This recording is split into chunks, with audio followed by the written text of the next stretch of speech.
right, no? Sinasabi sa'yo ni universe talaga, no? Don't look back, you're not going that way. So, alisin mo, 'di ba? You are wanting something na to change, no? So ayaw mo na ng negativities, toxic, no? So talagang hindi ka na babalik doon, no? Sinasabi ni universe, wag ka nang bumalik doon, wag ka nang lumingon, no?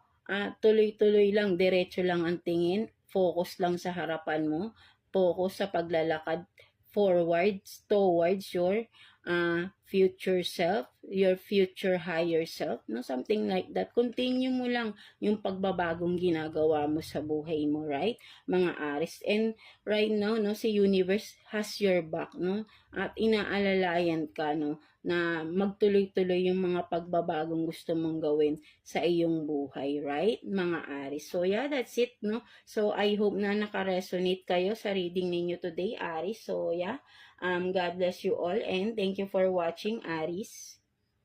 So, yeah, let's continue, no, with you, Leo. So, kamusta kayo dyan, mga Leo natin, no? So, let's see. What is your inner strength, no, mga Leo natin? Let's see. Anong inner strength ninyo, mga Leo natin? Let's see. What is your inner strength?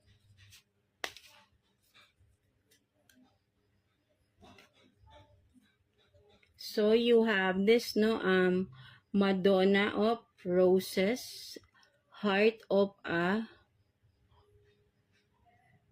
what is this? Heart of a, Heart of a, hindi ko mabasa, wait lang So, yeah, no, hindi lang natin mabasa yung sa taas hindi ko maintindihan kung Heart of Lemon or Heart of a Demon, no? So, parang Heart of a Demon kasi yung nakasulat dito, no? But then, inner strength mo, no? This is Madonna of Roses, no? So, ang inner strength mo, ang nakikita ko dito, Leo, no? Kasi pag roses, di ba, matinik yan, usually. Ang roses talaga is matinik.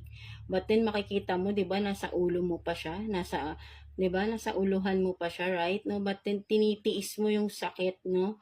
With this, no? So, Madonna of Roses, kumbaga, tinitiis mo yung sakit, no? You are still standing, no? Kahit na ang sakit-sakit na, something like that, no? Parang you are not minding, no? Kung gaano man tumutusok yung mga roses, no? So, kumbaga,